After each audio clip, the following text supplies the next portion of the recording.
This program is sponsored and produced by Let's Talk Hookup. Opinions and offers expressed during this program are not those of Odyssey or 97.3 The Fan. Sometimes they tell some pretty hefty fish stories. We don't know if they're true or not. And now it's time for Southern California's sports fishing voice. Let's Talk Hookup. For the next 2 hours, join Pete Gray, Rock Cod Rick Maxa, Corey Sandin, and this week's special expert guest for fishing information, new techniques to catch more fish, and the most current scoop on what's happening in the water. Let's Talk Hookup is sponsored in part by Royal Polaris, the world's finest long-range sports fisher. By Ford, the official truck of Let's Talk Hookup, and Shimano Rods and Reels. Fish with the best. Shimano. Get ready for the fastest 2 hours on radio with the hosts of Let's Talk Hookup, Pete Gray, Rock Cod Rick Maxa, and Corey Sandin. Good morning, anglers, and welcome to Let's Talk Hookup. I'm Pete Gray with Rock Cod Rick Maxa and Wayne Cotto here, triple co-host today here on Let's Talk Hookup, and we have a great guest for you today from the Department of Fish and Wildlife's Cal Tip section. We have Matt Shanley. Going to be a great show talking about a great program that Department of Fish and Wildlife here has. Happy New Year to everybody, and this is going to be a great way to start the new year, so you stay tuned. This is Southern California's sport fishing voice. It's Let's Talk Hookup on the Let's Talk Hookup app, Facebook, YouTube Live, and 97.3 The Fan.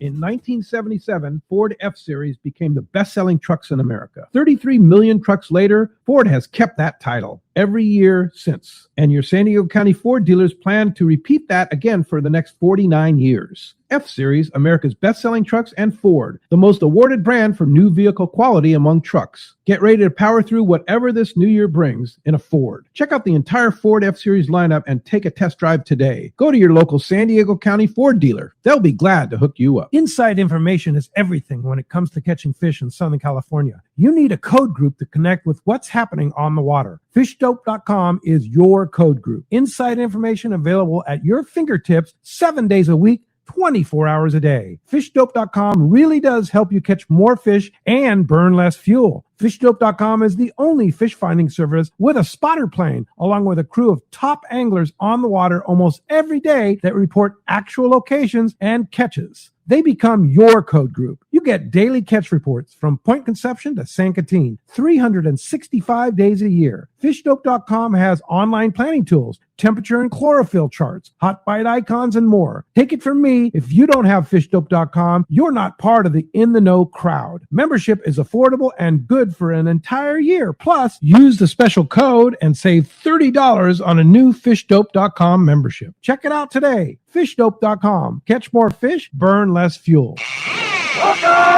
Welcome back to Let's Talk Hookup. Man, today's going to be a great show. Fun day. Yeah, I'm pumped. Great way to start the new year. It is. 2026. First one of 2026. How's that happen? Whoa, I don't know.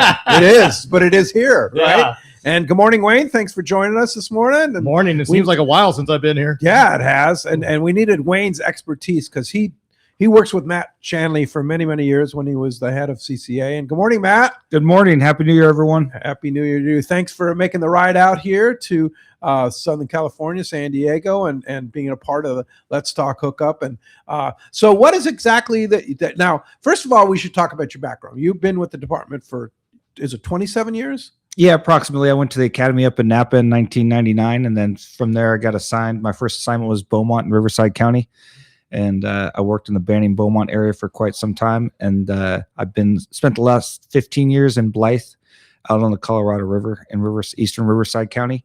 And a few years ago, I began the position as lieutenant specialist for the Cal Tip program manager. Ah, okay. Okay, so before we get into that, who manages the Colorado River? Because half is in California, half is in Arizona, right? Yeah, well, good answer. So it's a MOU between the two states. If the laws are similar, then either state can enforce those laws. Okay. So you don't say, well, that side of the river is your half. Well, when it comes to duck hunting and federal laws, then there's a specific, border between the two states. Oh, there is. Yeah, and so when it comes to fishing, then there's a MOU to fish, to enforce the laws similarly. Both sides. Yeah, right. Yeah. Now, Wayne, you worked with Matt while with CCA, and why don't you talk about the Cal Tip program with Matt? Yeah, actually, I've been I am still with the CalTIP program on the advisory commission. I've been there since 2022, representing the fishing community. And what we do is the CalTIP program is all about California's turning in poachers and polluters, and it's a confidential secret program for witnesses to turn in and encourage the public to support our fish and wildlife. And we go through all of our efforts, and why CCA Cal was so important. We go and we work on all the regulations, the laws to make sure that we have, responsible and sustainable outdoor recreation. And when you have poachers and polluters out there, they're hurting everything that we're trying to save. And this is very important that it's what I call the neighborhood watch program for California outdoor community. Right? It's all of us, our eyes and ears, helping the wardens, because there's only so many of them and they can't be everywhere. So for all of us to have eyes and ears out there and helping them to help our efforts of sustainable outdoor recreation makes sense.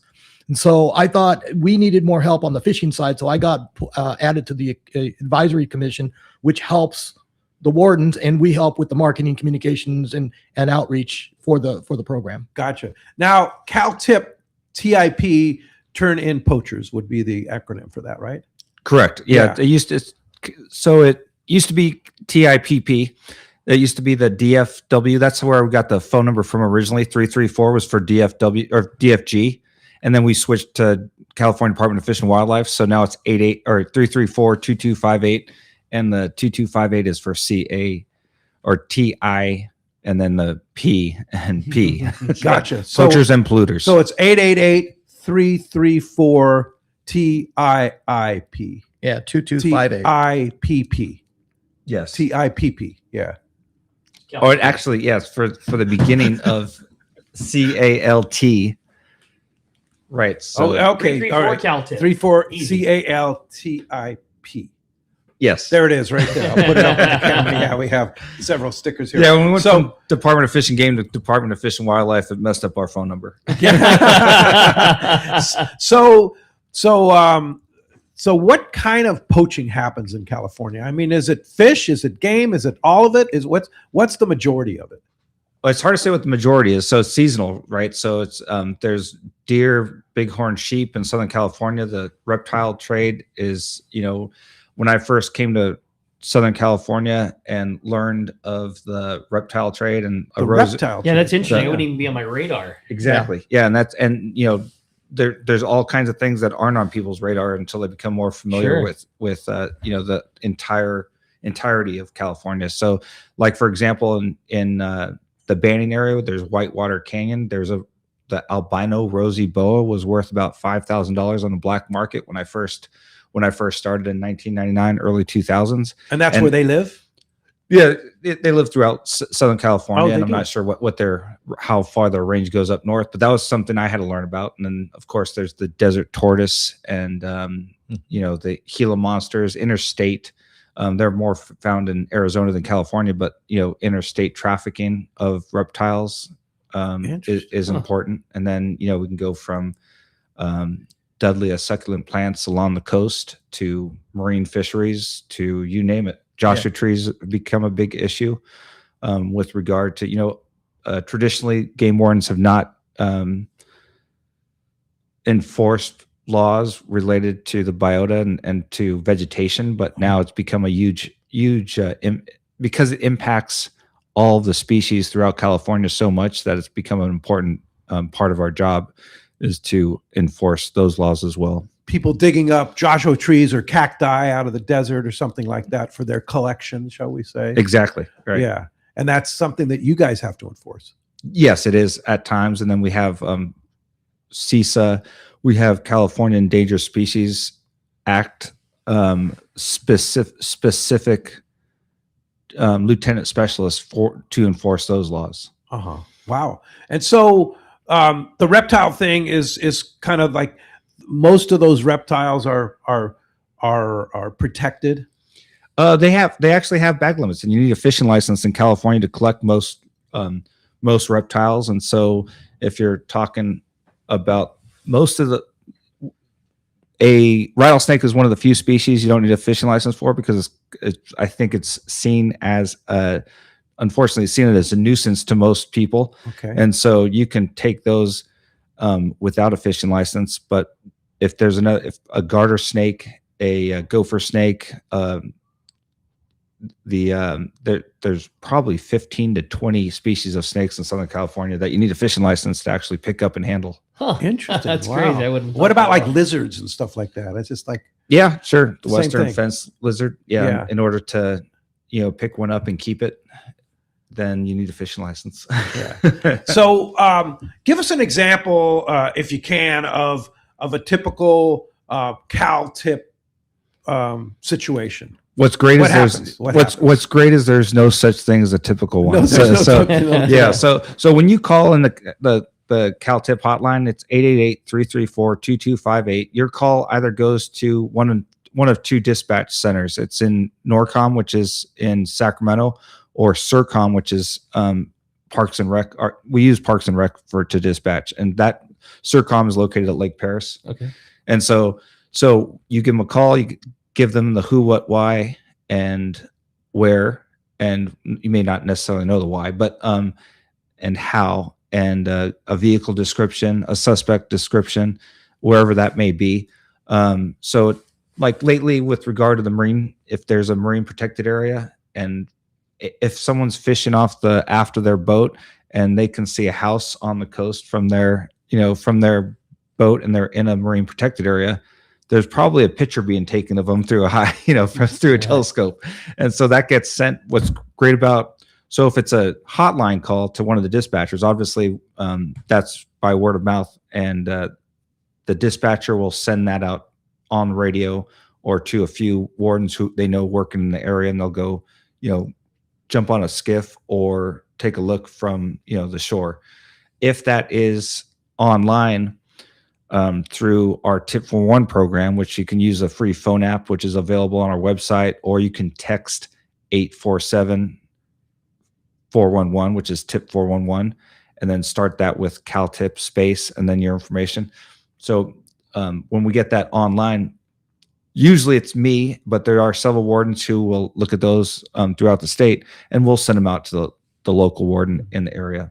So is a prosecution possible from a picture that a resident of a house takes of somebody fishing in a MLPA?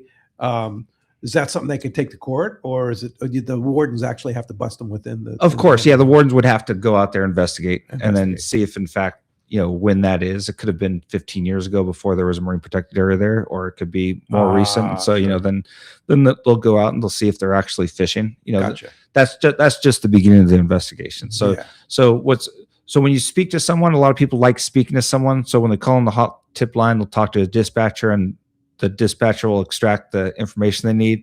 And then what's cool about the online applications is you can include a video, you can include photos, and then that's completely anonymous, because the number is not exposed to anyone who's working on our end, law enforcement side. So when you call in to dispatch, that's also anonymous, and legislation has allowed us to protect the reporting party when it comes to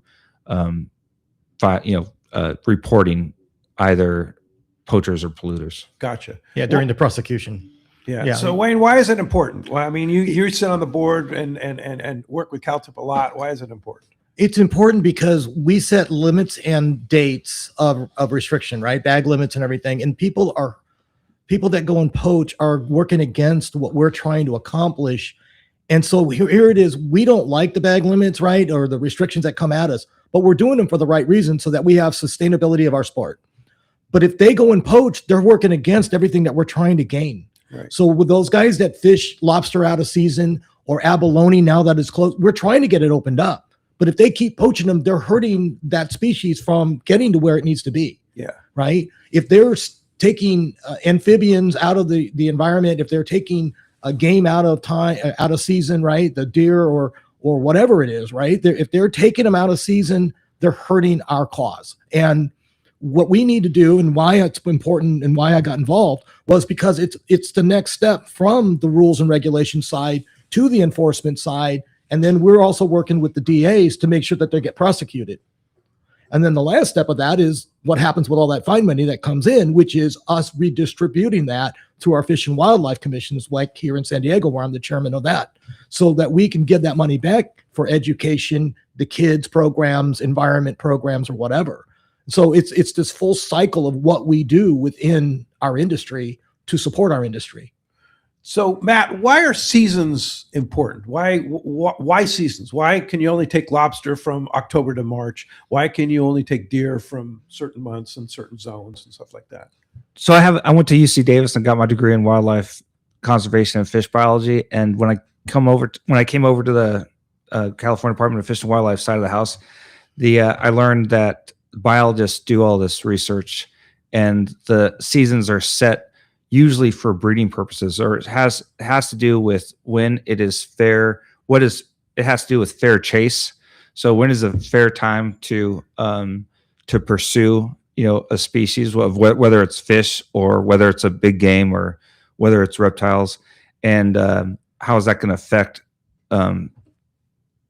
the entire resource and the ecology of the state, including and you look at the dove season, right? It's a split dove season. So first it starts on September 1st out here, and it's for 15 days. And then there's a 45-day season following that, but it's given the dove an opportunity to migrate between those times. It's given an excellent opportunity for hunters to access, good hunting spots while they're migrating south.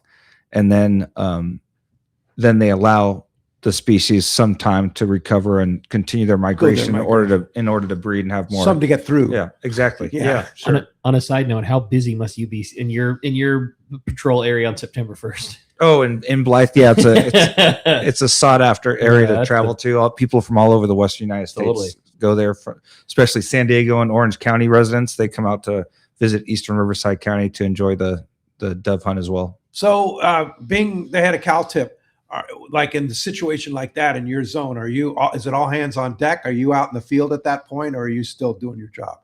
Little everything. So I play it by ear. So it's if there's a need for me to get out in the field, I'll get out in the field, but then I'll also monitor the calls coming in. And I work on calls from the Oregon border to the Mexican border, from Nevada and Arizona borders all the way out to Catalina. And, if there's the spill, then we refer that to the spill desk in Osper. But for the most part, it's busy and the numbers are growing. So this year we've had 8,313 CalTIP reports between the hotline call and online reports, and so that's a growing number. So that's good, right? It's good and it's growing. The important thing is that it's growing. People are becoming more aware of what we're doing, and they're taking a interest and feeling that the resources of California are theirs too, and people shouldn't be out there abusing the resources or overfishing or overhunting or taking. Recently, 3 guys up in Northern California killed 5 deer out of season, and so no one likes to see that. That's a gross violation, and it's something that's shocking to when you have a parent and a child preparing for months in order to go on a deer hunt, that they drew a tag, that they worked hard in order to get their hunting license. They've safety course, the whole thing. Yeah, they've drawn their tag. They've bought the correct equipment they need to go in order to pursue that specific deer, and then you get 3 guys who are just plowing at night with spotlights and knocking down deer. Those are the folks why CalTIP was created. And did they get prosecuted, by the way? It's pending. It's in the works. Yeah. So of those 8,000 some odd tips, how many actually get prosecuted? At what percentage would you say? Well, so there's a percentage. I'm watching out the windows of pelicans diving on some bait fish right now. It's so distracting, right? Wait till it's that and summertime, and there's a kid catching a bay bass out there, and then the Royal Polaris is backing in with a bunch of big tuna. Like, it is easy. That's right. His first time in the world headquarters. Yeah. So the most important thing a game warden can do is basically represent what our mission is. And so if we get 8,000 calls, I'm going to take a wild guess. I have no way of knowing exactly how many of those result in a game warden actually contacting the person who's been reported. I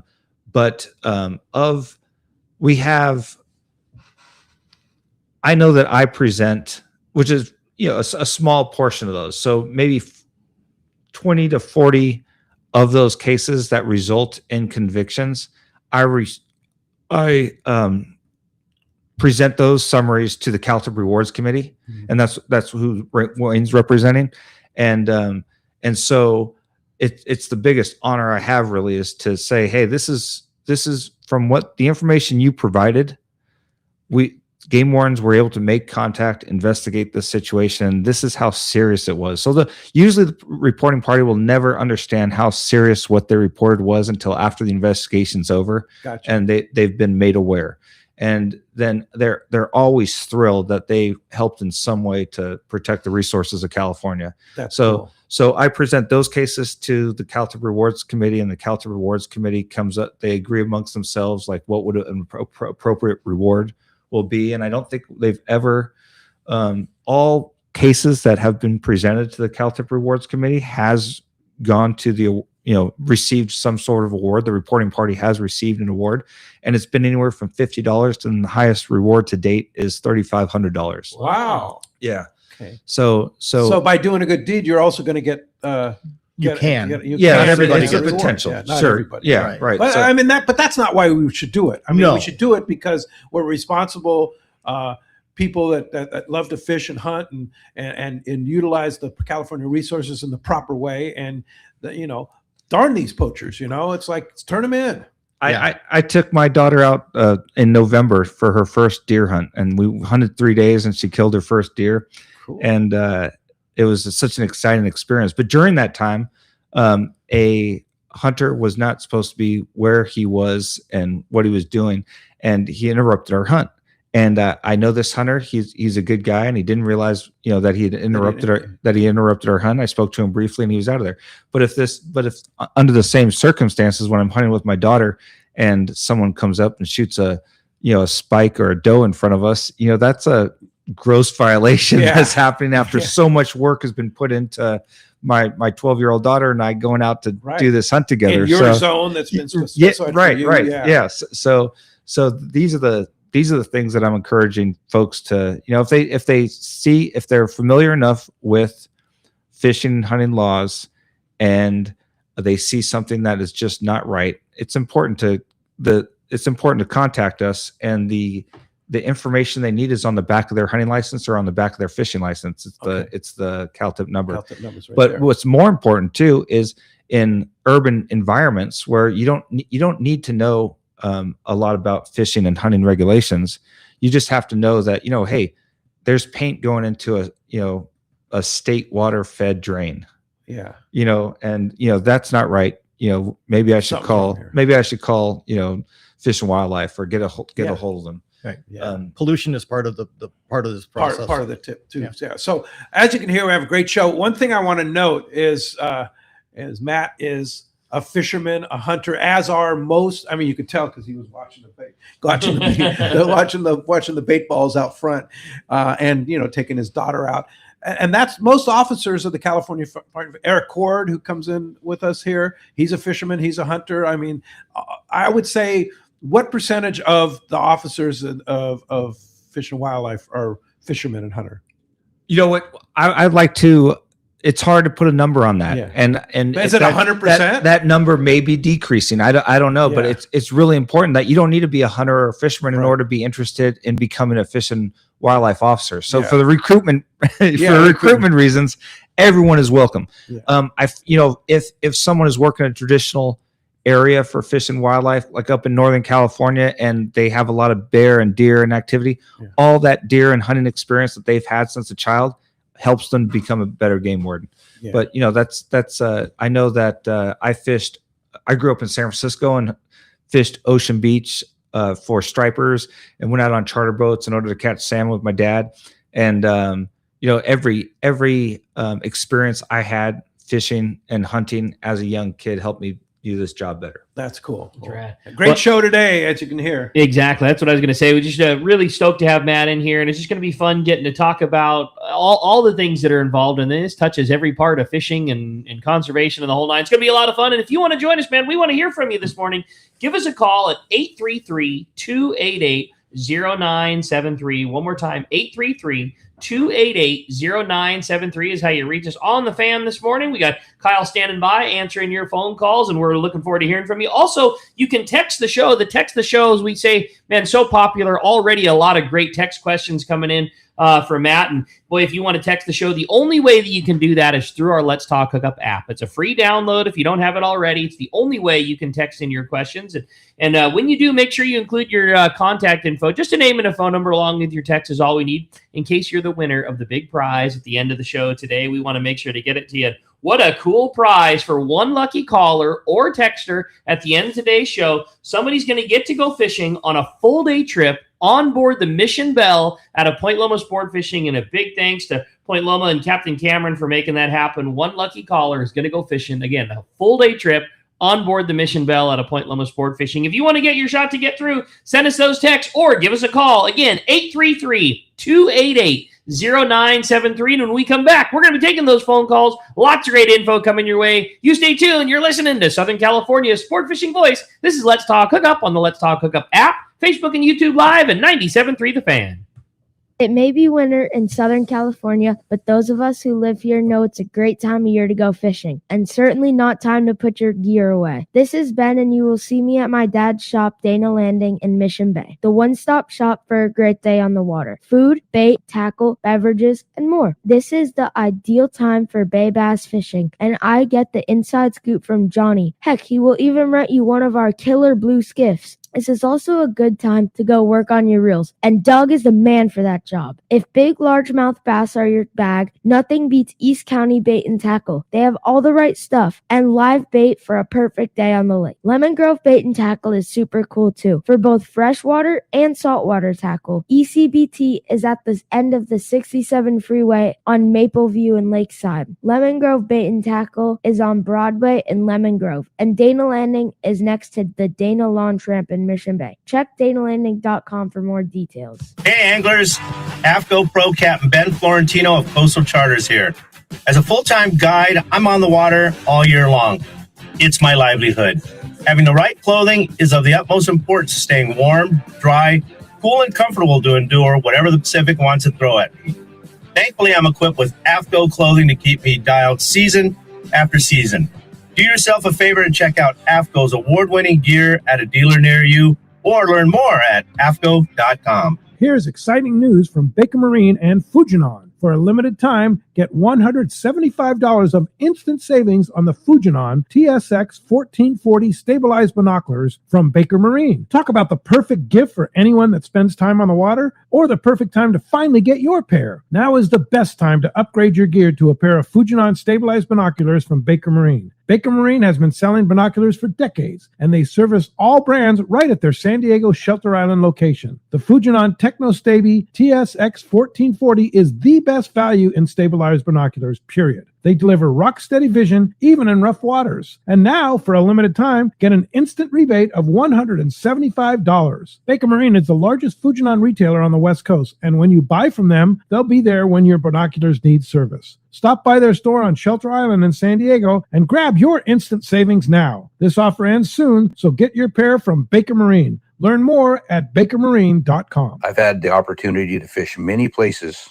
in many different types of water, but never have I fished a place as much fun as Katmai Lodge in Alaska. Hello, my name is Harold Davis, typically fishing in the ocean, but this is an experience that you have to try for yourself. Fish natural rivers with tens of thousands of fish coming up. And they have all the gear: spinning, bait casting, fly rods, kings, silvers, pinks, sockeyes, and my favorite, the chums. Outstanding food, outstanding accommodations, great service. The lodge is located in the beautiful Katmai National Park, filled with amazing wildlife. Brown bears, moose, eagles, otters, and it has spectacular scenery. And also the fact that the lodge is located right on the Alagnak River and your boat is just steps away from your room makes it great. Do yourself a favor. Call Charmel at 1-800-330-0326 or go online, capmy.com. And like Pete says, they will hook you up.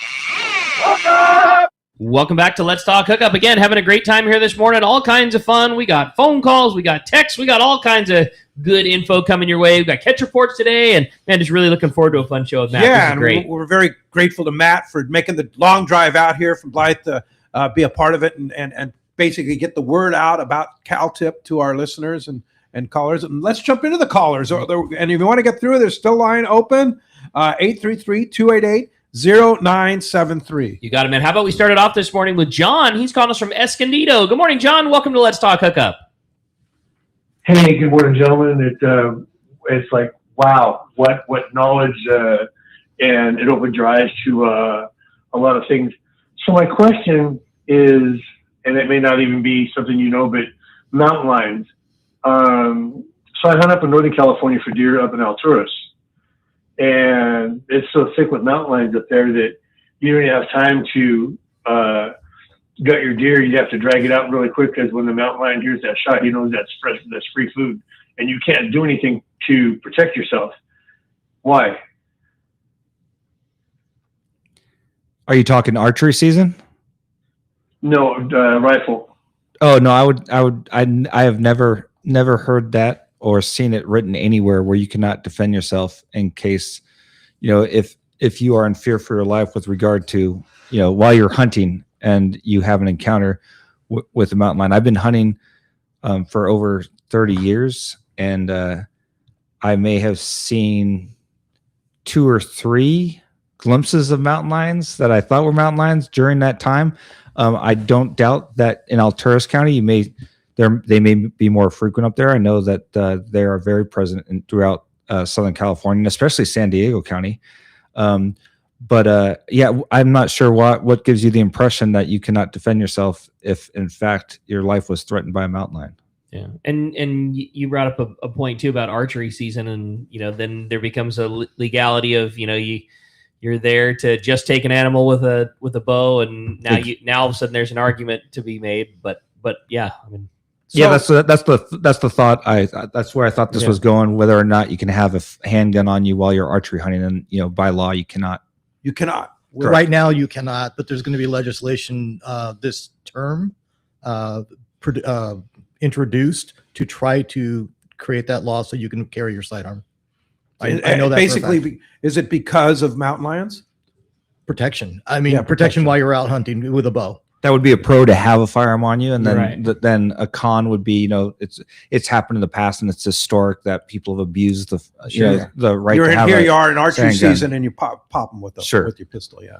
Yeah. And I would bet too. It's the law is the law, so you got to follow it. But in the common sidearm for a bear or mountain lion protection would often not be the sidearm that somebody would probably illegally take an animal with. But good point. Yeah. I think John's. Maybe there was, of course, a fatal attack in Colorado. I believe yesterday or the day before, or something like that, a mountain lion, and there's talk of how overpopulated the mountain lions are in certain sections of Colorado and such like that. And it's true here in California too. There's a lot of mountain lions, like you say, especially like here in San Diego County, Alturas County, different places like that. As a wildlife officer, I'm not sure you can comment on that. Are they overpopulated? Do we need to control that species? Yeah, I'm not a biologist, and especially in California where they are protected, I don't have an opinion. That with regard to that specifically, I do know that they are a very distinct and present, predator. Yes. In especially Southern California, and they've been on video out in Blythe along the canals in the last year, and they have made people, just having them on social media, having them videotaped and photographed, and have made people more aware of them and cautious, and it's great that it's becoming a point of conversation. You're involved. CalTip is certainly different, but because it's calling an enforcement and things like that. What is the process like? Say that did happen, the scenario that John was talking about, and you were fearful of your life, and somebody chose to, take an animal's life because they thought they were like, what would be the steps that would follow something like that? After the fact? Yeah, you are out hunting legally. You do have a legal arm, and this cat was going to kill your kid, and you took it. Like, what are the steps? Or kill you. Yeah, whatever that snenario is. Like, what would the steps that somebody would take to like legally turn that in? If they take that animal, right. If they defend it's a protected animal, whether it be a bear or a mountain lion or whatever scenario you want to insert there. Like, how does somebody appropriately follow the process of, I did this thing protecting myself, my family, whatever, but it was an animal that shouldn't have been taken in any other circumstance. How do they turn that in? How do they call? Who do they call? What's the process like on something like that? So you could call, contact your local game warden. Mm-hmm. So you could call the Cal Tip line in order to get that done in an efficient manner.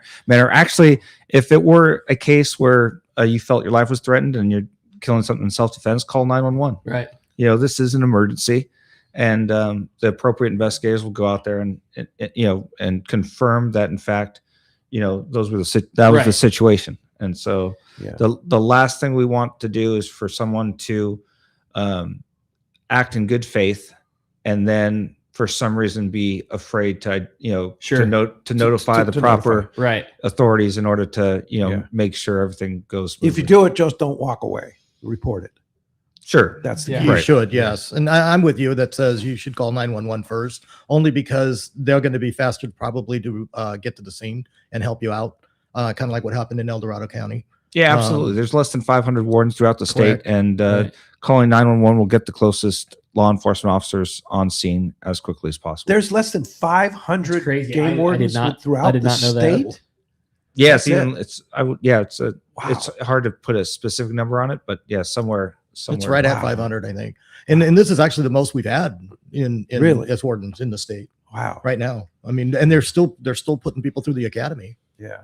Amazing. It's crazy. Oh, well, I had a fun text come through. It says, "Good morning, gentlemen. What a great show so far. I've crossed paths with multiple wildlife officers this last season while out hunting as well as fishing. All the interactions have been great. We've had our lobsters checked, our hunting licenses checked, our deer tags checked, and my 6-year-old daughter had a really big vermilion, her first that she caught completely by herself, that was checked as well. The wardens really made her day and had a biologist that was standing by that weighed and measured the fish. She was extremely proud. The fish weighed over 8 pounds. Thanks for everything you guys do from Rory and Lakeside." What a cool deal. Wow. Proud dad moment right there. Yeah, Good job, Rory. Yeah. Nice fish.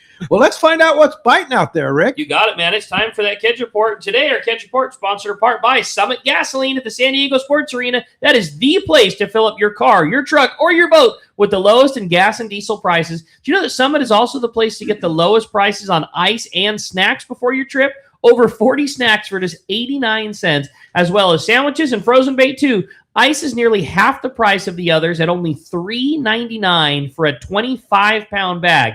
Plus, you get 100 pounds of ice for free with a 35-gallon fill. It's Summit Gasoline, free ice for Let's Talk Hookup listeners, and always the lowest prices in gas at the San Diego Sports Arena. We got him. Marcos from C4 Sport Fishing is on the line. Good morning, Marcos. Good morning, guys. Happy New Year. Happy New Year, buddy. to you. Well, I've got a kind of short report, but it's still a good one. I mean, we're literally into New Year in January here, and those half-day boats still plucking away at that bonito. Some very good bonito fishing on those half-day trips there. So about the same as last time I talked to you guys. Not much else changed.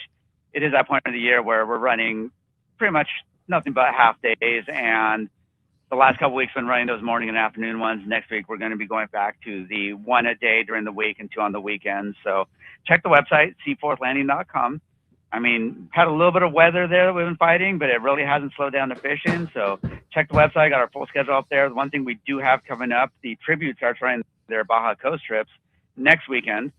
He's almost sold out for next weekend for that first one, and then he's got room on the weekends after that. So just another option there. I mean, good bonito fishing locally. He's going to go down the coast and see what they have there. And it's a short, like I said, a short report, but it's a pretty good January report. Dude, Marcos, yeah. I was just going to say, I saw a social media post that Brian and the boys from the New Seaforth put up the other day. That fishing is absolutely unbelievable. Like, you hit it on the right day and the right school. There's limits for the boat, and they're all really nice size, and they rip drag, and they bite Colt snipers, and they bite live bait, and like, you saw some of the videos that Brian and the boys posted. Like everybody had one on at the same time. I mean, it is really fun. It's funny story. I was Steve Bernard and I had lunch over at Charlie's yesterday at Seaforth, and it was in between where the half days were coming off. The guys were coming off with big smiles on their faces, and some guys bonita sacks and stuff like that, and then the people waiting to get on the boat. I mean, it was a buzz there, and it was like January 2nd, right? So rad. It was so cool to see. And I might add too, I was also at Trader Joe's the other day, and this guy that checked me out, he saw my hat, and he goes, "Do you fish?" I go, yeah. And he says, "Oh, I went bonita fishing the other day, and oh man, it was so incredible. I haven't ever done that." And I mean, how many new anglers have we turned on with this fantastic fishing that's going on right and now? Honestly, talk about like maybe the single most perfect fish to turn somebody on to fishing. It's very easy to catch one. They pull a line, you're going to be ripped around the boat and your unders and overs and everybody's high-fiving. But the fishing is, at times, it's so good that if you do lose a couple, nobody cares because you go right back in, you hook another one. Like it's really cool. This is fun. And they're big fish and they pull hard. It's rad. Yeah. Well, so how can we go fishing at Seaforth, Marcos? Man, you guys are doing my job there, hyping everything up. I mean, if you got someone that just got some new gear, maybe a new fisherman, like you said, a perfect trip to take him out on. The weather's decent. That chaos is a lot of fun when they're doing the bonito fishing. Totally. So check the website, seaforthlanding.com. Got those half days. Like I said, definitely double check. The schedule's changing a bit next week. We're running those mid-morning departures during the week and 2 on the weekends. If you want to go a little bit longer and maybe bonita's not your thing, that Tribute will be running those day and a half down the coast.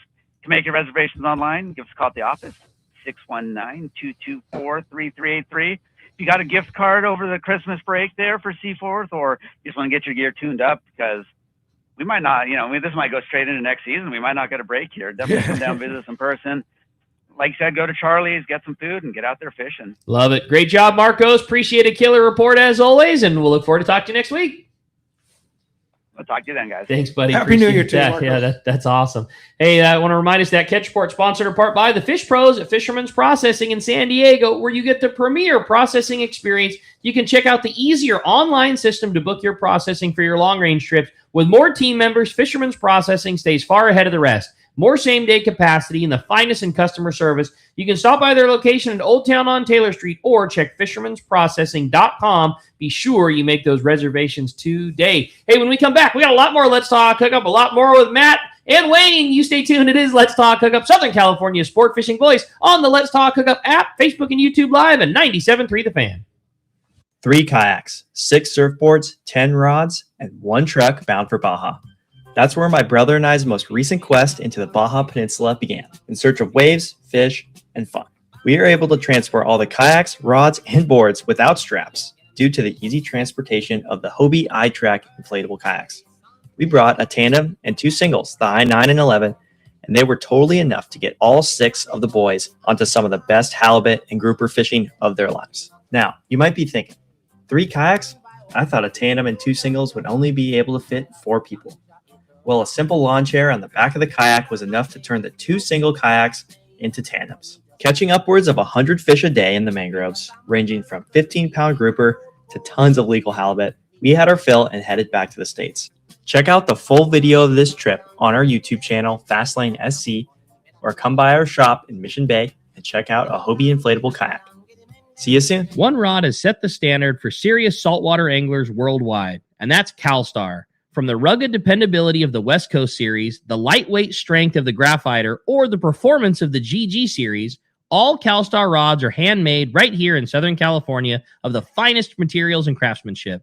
Check out the new CalStar models now available, as well as upgrades to the classic rods that you know and love. If you want your tackle to be state-of-the-art tools to get the job done right, it's CalStar at fine tackle dealers. For local or long-range fishing, we have you covered. Hi, this is Doug Kern from Fisherman's Landing Tackle, the saltwater tackle professionals. Being a part of the San Diego Sport Fishing Landing gives us a distinct advantage when it comes to getting you on the latest and hottest tackle for your trip. Our expert staff knows exactly what you need for your long-range or local trip, and we will not sell you something you don't need. We carry a huge inventory of the right tackle. So visit us at Fisherman's Landing Tackle at Fisherman's Landing in San Diego. The name that stands out among anglers is Fisherman's Landing, your top choice in local and long-range fishing. Our hardworking crew will make your fishing experience one to remember. We offer the finest open party trips from 1 to 3 days, the best charter boats available, and of course, our world-renowned long-range fleet is second to none. All our open party trips can be easily booked online at fishermanslanding.com or give us a call. I'll see you at Fisherman's Landing in San Diego.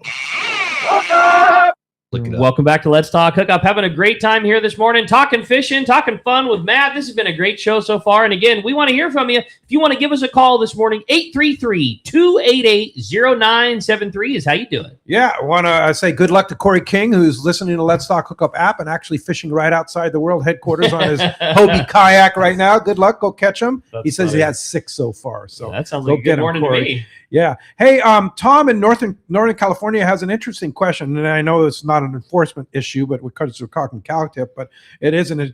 He says, I thought it was always legal to carry a sidearm while fishing or hunting. Is it not? There's one exception to the general law, so it always depends on your local jurisdiction and your city ordinances, your county ordinances, but technically it is. But there's one exception: when you're archery hunting for big game, you're not allowed to have a firearm on you. Which makes sense. And so, this is speaking very broadly. Please, you have to review all the regulations. Your local regulations. Sure. Yeah. So, Tom, you're right, except for that one exception with the archery hunting. Yeah. Which makes sense. Yeah, there it is. Hey, another fun text. Good morning, guys. What a great show so far this morning. Love this knowledge, and I had no clue that you needed a fishing license to catch lizards. So thanks for the heads up. My question, though, is for Matt. Could you give us a fun story on your most crazy violation, Caesar, or fun story that you've come across in all your years? Thanks for everything you do, from John in Ocean Beach.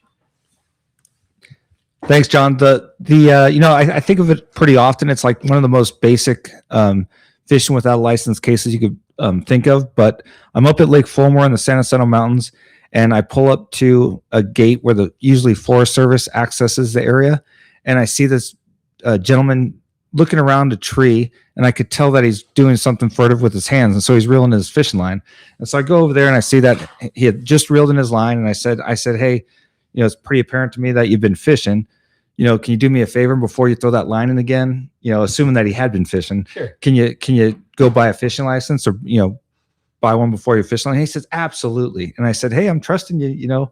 I'd really appreciate it, because if you throw that line in again, you're going to get a citation. I'd hate to do that for you. And this is back when fishing without licenses, citations, you could get a $1,200 fine. Wow. Now it's like less, sometimes if you correct it, it's down to less than 100, but generally speaking, it's somewhere in the few $100 ballpark.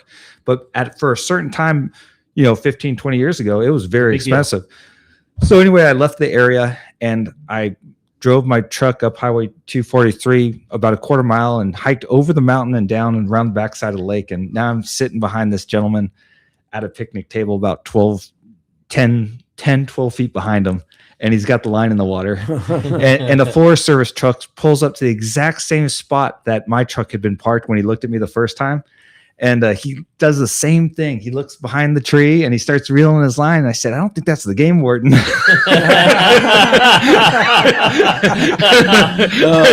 said, you got to be kidding me. So, it's funny. Then I've worked cases where, when I worked in Banning, we worked some fun bear baiting cases where, watching one gentleman I would never have known it, but he's up in a tree stand the night before the archery bear season opens, and he cooks himself salmon fillets and pours the grease around the tree. And so I wouldn't have known this if I hadn't been hidden in a wood rat's nest. And then there's a couple game wardens in the area, so it's wild just to see all the which would be illegal because he's baiting. Correct. Yeah. And a typical bear bait, it's like a really big amount of stuff and very Donuts obvious and things bacon. that shouldn't be in the field. But like you say, somebody cooking breakfast, how are you ever going to catch that? Yeah, that's funny. But he was had obvious intentions, right? Oh yeah, no, absolutely. Yeah. So what happens when something like that happens? You just go and issue a citation? Do you seize their firearms? Do you what happens? No, are we talking about the bear baiting incident? So uniformed officers come up and contacted them, and then we do a thorough investigation. Cite him because he was using that equipment illegally in an unlawful act. At that time, we seized the archery equipment, and then he gets his day in court. Yeah, gotcha. All right. And once it goes to court, and I know this is probably a huge frustration for officers, what are the chances that guy's going to get much of a fine? When this occurred, several years ago, there was an excellent chance, and he actually spent. This was his third or fourth, time getting caught doing this activity. So he spent weekends in jail. Okay.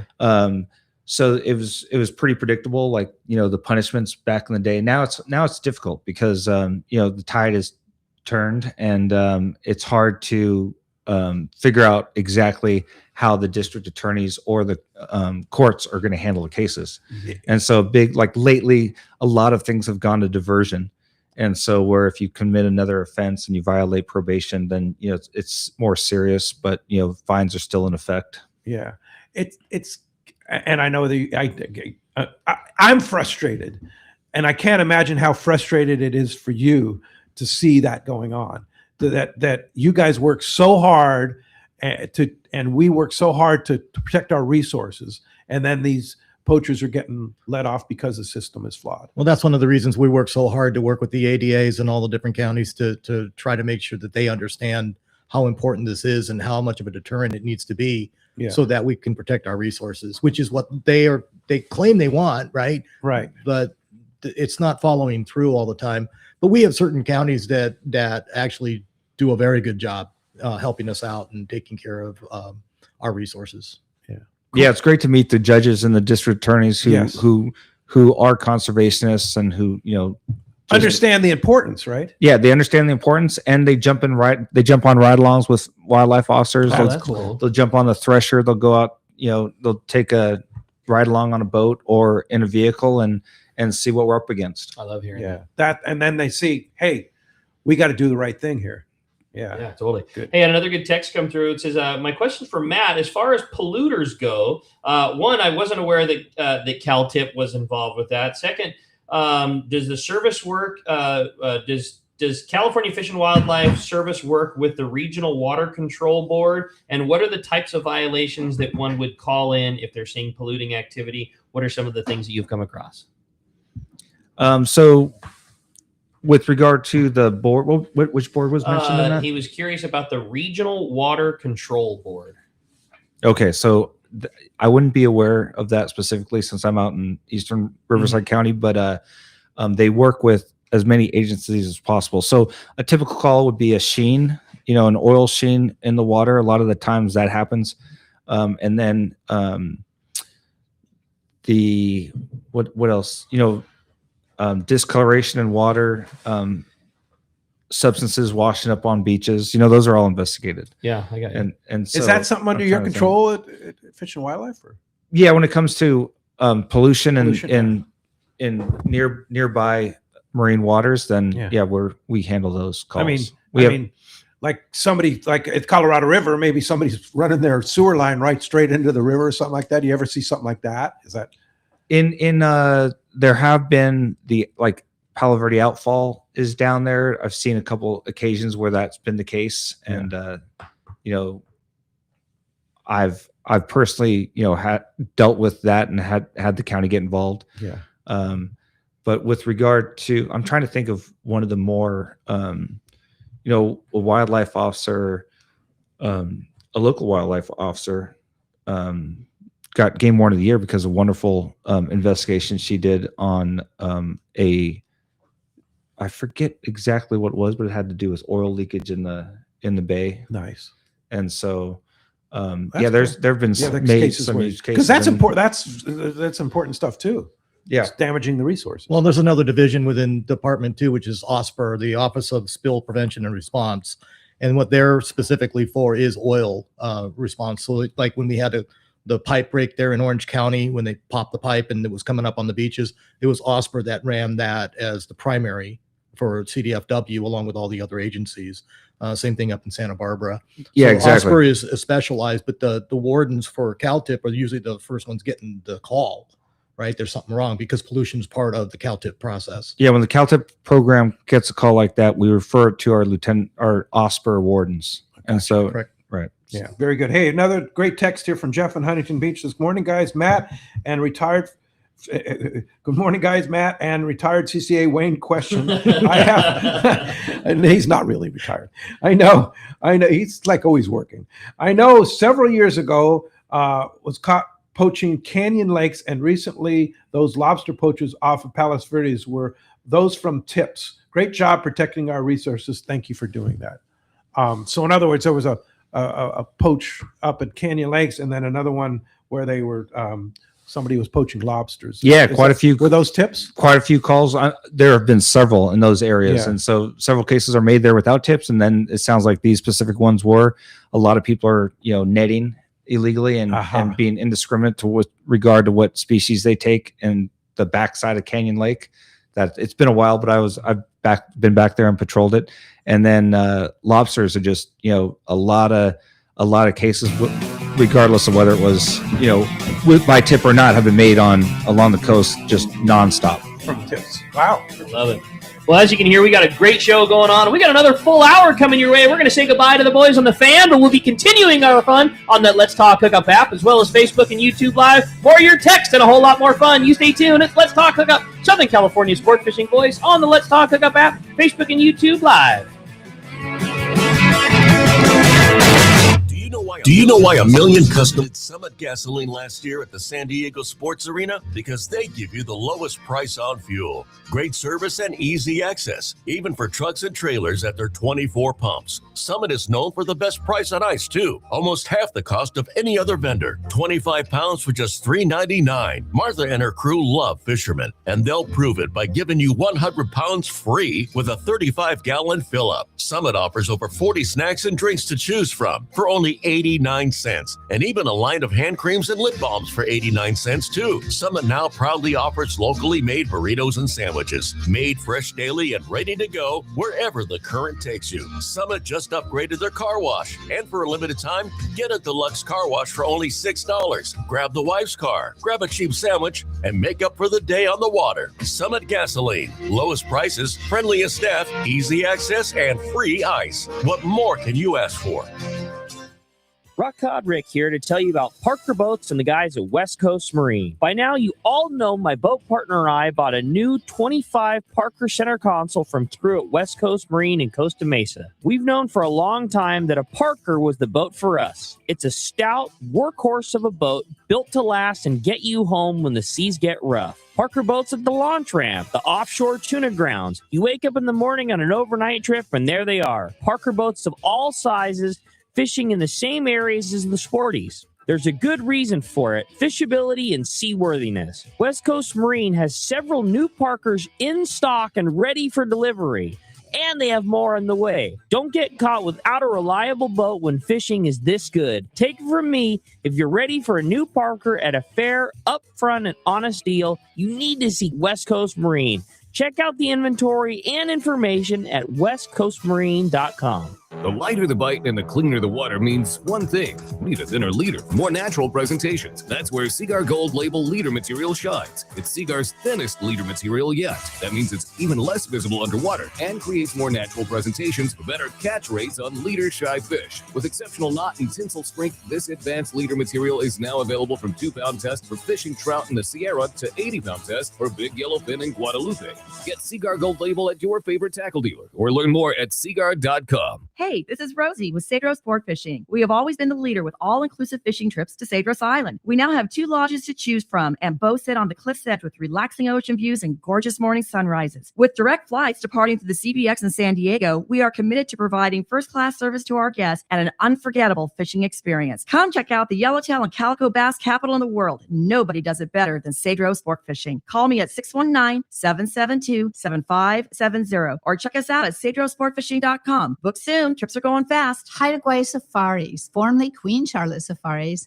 invites you to experience the magic of Haida Gwaii Islands, British Columbia, Canada. Hi, I'm Valerie Hoprich. 25 years ago, I fell in love with these incredible islands, the breathtaking scenery, the warm community, and the truly phenomenal fishing. That passion inspired me to open my own fishing lodge, just steps from the Sandspit Harbor at Haida Gwaii Safaris. You will be fishing in pristine, pressured waters for Chinook, king salmon, halibut, lingcod, and much more. Plus, be surrounded by untouched beauty. We pride ourselves on creating an unforgettable venture that turns first-time guests into lifetime friends. You will come for the fishing, and you will come back for the memories. We are booking now. Call us at 1-877-815-2892 or visit our website, qcsafaris.com. Find us on Facebook and Instagram. Haida Gwaii Safaris, where adventure and friendship meet.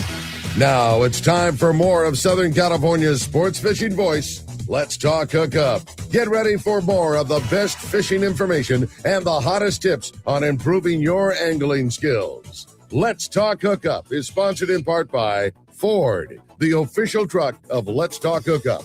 Shimano Rods and Reels. Fish with the best. Shimano.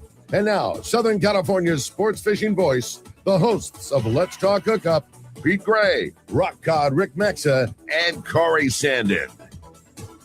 Welcome back. Hour number 2. Let's Talk Hookup coming your way on the Let's Talk Hookup app, as well as Facebook and YouTube Live. Having a lot of fun this morning, Pete. Yeah, we are. And I'm Pete and Rick, and also Wayne is here. We have 3 of the 4 co-hosts here of Let's Talk Hookup to start the year. We're missing Corey, but great to have Wayne. It's been a while since Wayne's been in here. And we have a great guest, Matt Shanley from Department of Fish and Wildlife, and he is the head of the CalTIP program. We're talking about CalTIP, which is California's Turn-In Poachers and Polluters, and it's super fun. A lot of great questions from texters, and keep them coming. Keep those texts coming. Yeah, we had a lot of fun phone calls the first hour, and now now it's all about your text. If you want to send in a text to the show, that's only available through the Let's Talk Hookup app, which again is a free download. It's easy to find. It's easy to listen to the show. Honestly, the Let's Talk Hookup app is the best way to consume Let's Talk Hookup. It's always a direct source, and if you don't catch the show, if you had a hot tip from the guys from CalTip from Matt, you can re-listen to any show, or if you missed last week's fun,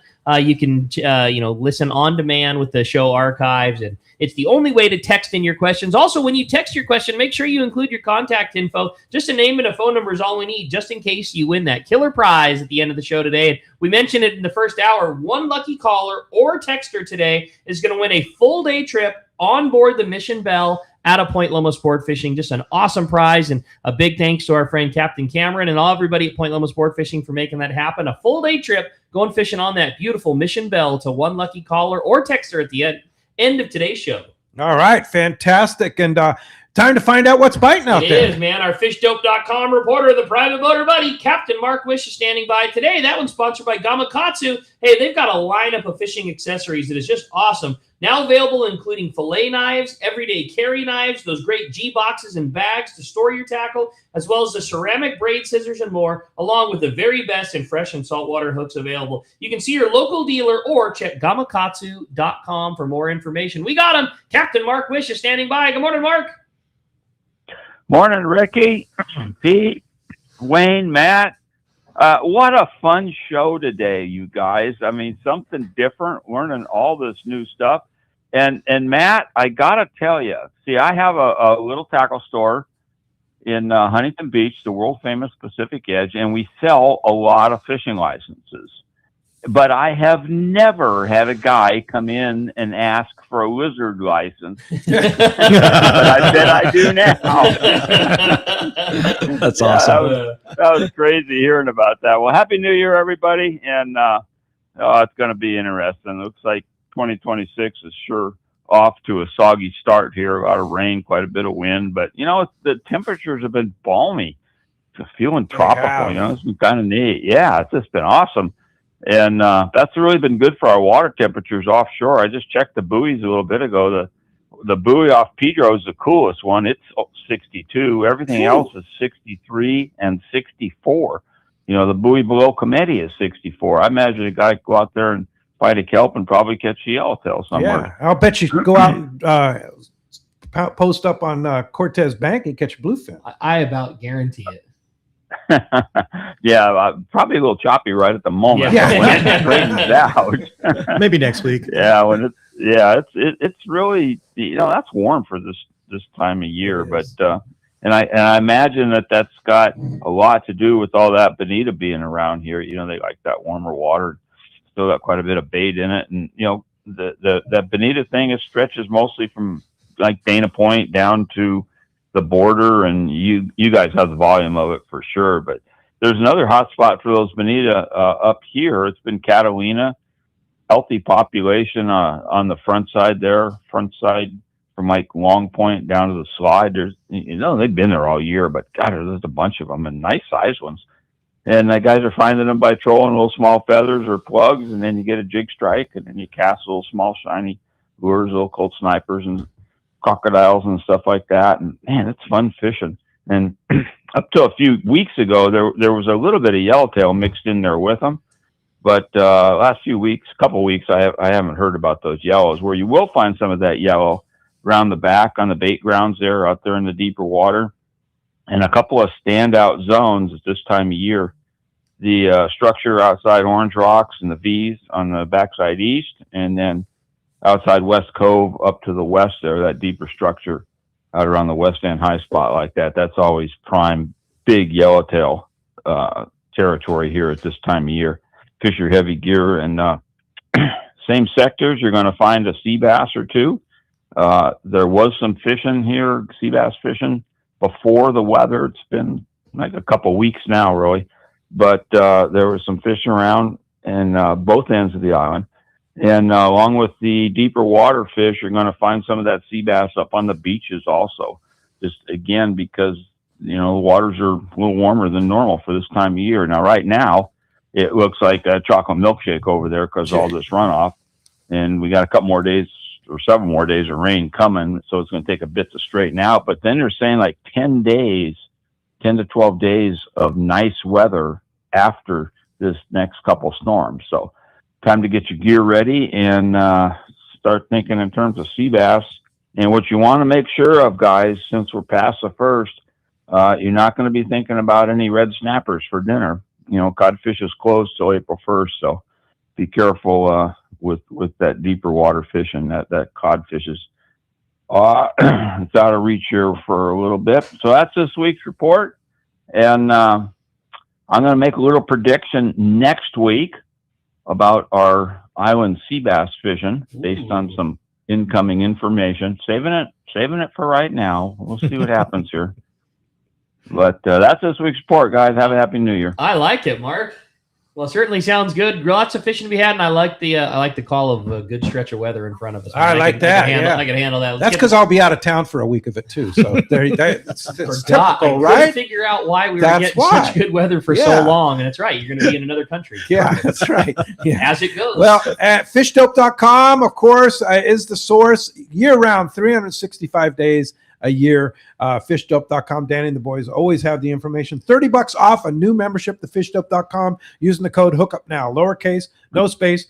$30 off with Hookup Now as your code. Mark, how do we find you? Well, Pete, we're in Huntington Beach. We're on the corner of Bolsa Chica and Edinger.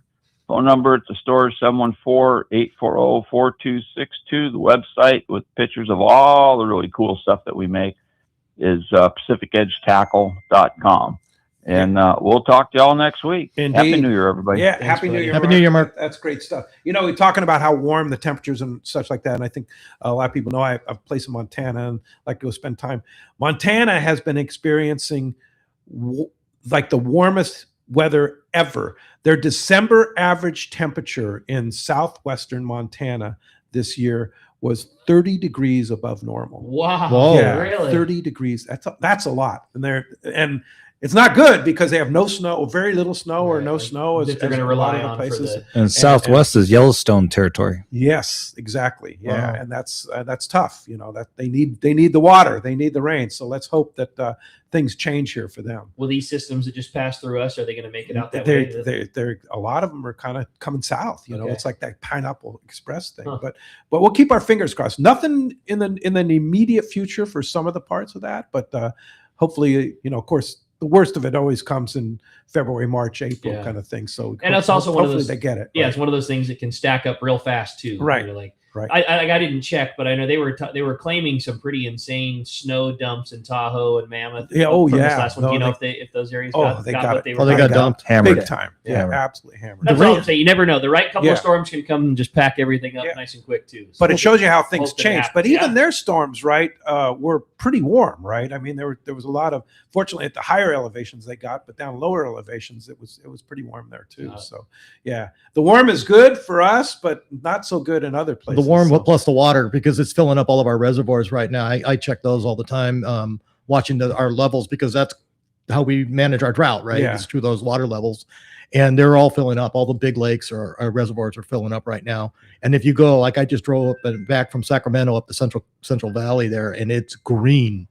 I mean, completely green. You don't never see that. It's always brown. Yeah. It is amazing how much water is dumped into the Central Valley, and that's good for the crops. Did you guys get some rain out in Blythe? We did, and I was up in San Francisco for Christmas and drove down through the Central Valley, and it was green. It was awesome. Amazingly green. I was looking for waterfowl, and I didn't see as many waterfowl flying through the Right. Central Valley as I wanted to. Because But it's too warm, right? but I hear they're up there. Oh, Yeah. they're hiding. Yeah. There's cover. Yeah. Well, I had a fun text come through, and it says, "Good morning to Matt. I'm a huge abalone fan, and I'm so happy about Cal-Tip. I know that they have stopped several abalone poachers in our area, and I really appreciate everything you guys do to protect that resource. My question is, do you personally feel we might ever see an open abalone season again in Southern California? Thanks again for all your hard work." I'm optimistic. Of course, we will. you know, I'm a big fan. I think all the work of all this conservation work everyone is doing. You know, it's easy to be optimistic, and the department and private biologists with their own affiliations. You know, everyone's working to make that happen again, and it may be. You know, will it be in the next 10 years? Maybe not. Will it be in 20 years or a couple generations down the road? Possibly. Yeah, we just went through it at the Fish and Game Commission, where the red abalone, which was the last one to shut down, we keep trying to open up a de minimis fishing area up in Northern California, because on our side, on the recreational side, we believe that there's enough rebuild on that they can do a small harvest up there. Unfortunately, they didn't agree with us, and they kicked the can down the road for another 10 years of closure for the red abalone throughout the state. But anything can change over time, and we can always revisit it as we see growth. Yeah. So, like you say, going to have to wait 10 years, but Well, or we can try to petition to have it reopened over time. We just got to find the right data to prove that it's been rebuilt. That reminds me of one of the funnest adventures I've had as a game warden, when I got flown out to an island of an undisclosed name by the Coast Guard, and we were actually watching urchin divers, dive and take abalone illegally, and so that was one of the cool adventures I've had on the job. Oh, interesting. Now, does the department issue you stabilized gyro binoculars to do these watches? For marine patrols? Yeah. They have stabilized binoculars. Since I do most of my, I usually borrow them when I hit the marine regions, but for inland we don't need them. Yeah, because you can have powerful enough scopes or whatever. Like, what's your power scope? Like, what's your typical power scope that you're watching? Oh, I don't know what it is, 9x40 or. So you're using. And then we have the spotting scope as well. Yeah, that can zoom in really well. Yeah. Vortex or Swarovskis or whatever. Okay. So you're seeing people, then they have no idea that you're watching them. Oh yeah. Well, people could be 50 feet away and not have no idea. Yeah. So yeah, it's always like if you're working at inland lake, if I'm contacting someone, I'm looking at everyone else down the shoreline. Yeah. And you develop your skills over the 27 years of being able to catch poachers, observation skills and interview skills and all that. So it's been amazing, and that becomes the funnest part of the job. I'm sure a lifetime career of it.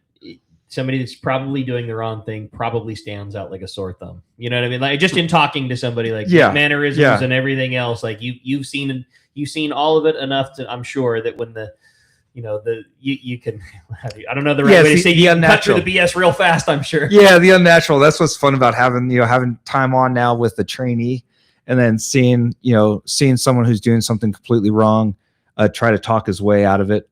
talking to your trainee and then just reading through it all and then say, hey, let me handle this one. Let's cut to the chase here. Yeah, Yeah. funny. Have you ever, you're dealing with people with firearms when you're hunting, right? And I know you're packing today. Obviously when you're in the field, you're carrying your firearm and stuff like that. Have you ever had a situation where you felt threatened by somebody with a gun in their hand? Oh, yeah, there's been several over the years, and so the training locks in. I was in the Marine Corps as well, and spent a little time here at MCRD and then Camp Pendleton, but when I hadn't seen a serious conflict until a few years on the job, when I was actually off duty and someone tried to carjack me in San Bernardino. What? So that was a pretty good incident. Why? Yeah. So they try to commit an armed robbery with an off-duty officer on the north side of the 10, and I had just come from a soccer game from Loma Linda on the south side of the 10, so I was at a Baker's drive-through, and then I saw a commotion going on behind me, came up alongside my driver's side door, put a gun to my head and says, get out of your vehicle. So then a highway patrol officer, the same highway patrol officer who pulled me over for going 83 on a 65 on the way to my soccer game is now parked perpendicular behind me in the drive-through, and the carjacker takes his attention off me, points the gun at the highway patrol officer, and then the carjacker opened my door.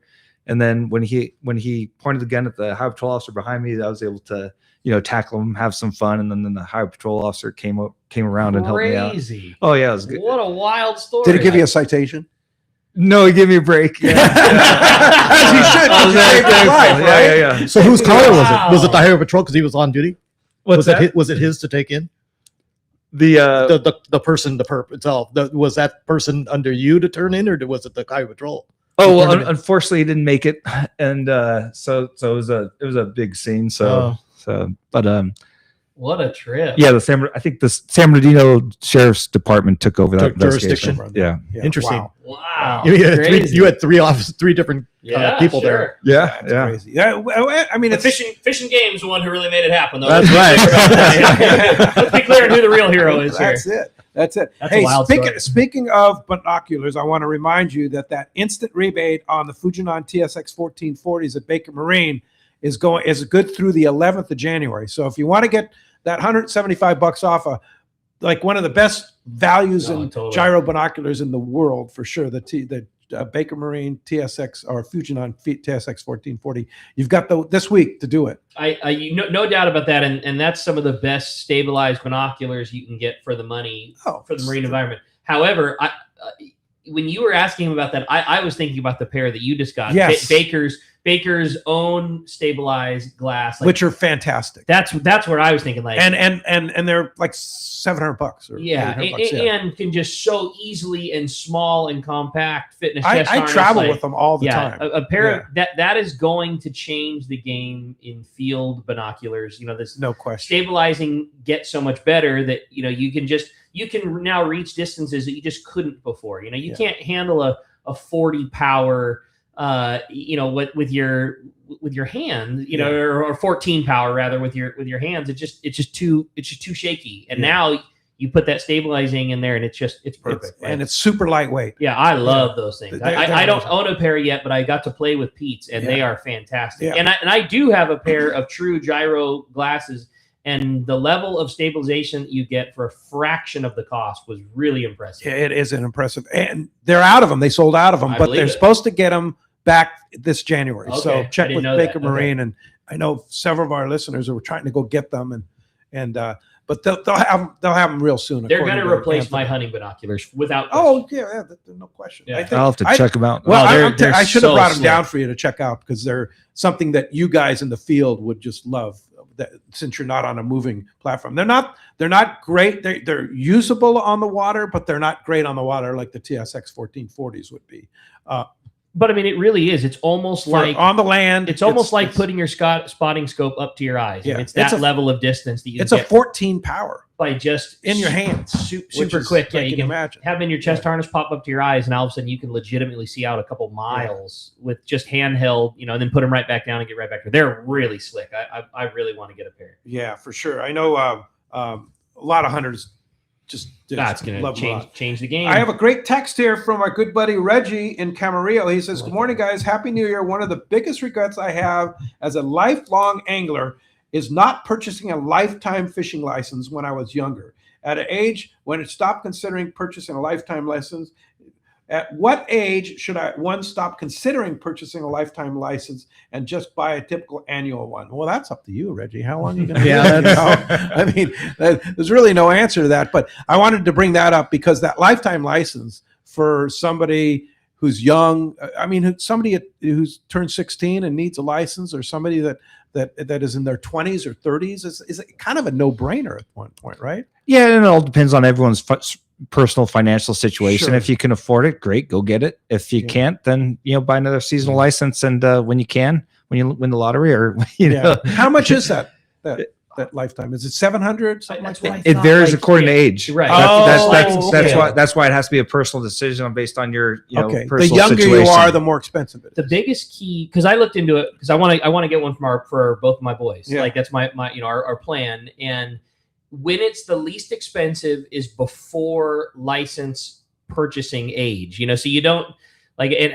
I want to say it was like 10 or 11 or something like that. Okay. And again, I feel like I'm going off of info that I looked up a long time ago. So Wayne, you might know much better than I, but I remember that if you purchased a license for somebody that was pre-license purchasing age, which for us is 16, it was so much lesser expensive. And yeah, I want to say that it was like $600 or $700, but the recipient had to be 10 or 11 or in that younger state. So, anyways, I thought it was really cool, and you can purchase them online. We can't sell one to you at Fisherman's Landing. Like that's not something that an agent can do. You got to buy it directly from Department of Fish and Wildlife, or at least our license system at our tackle store. You can do everything online now with the new app.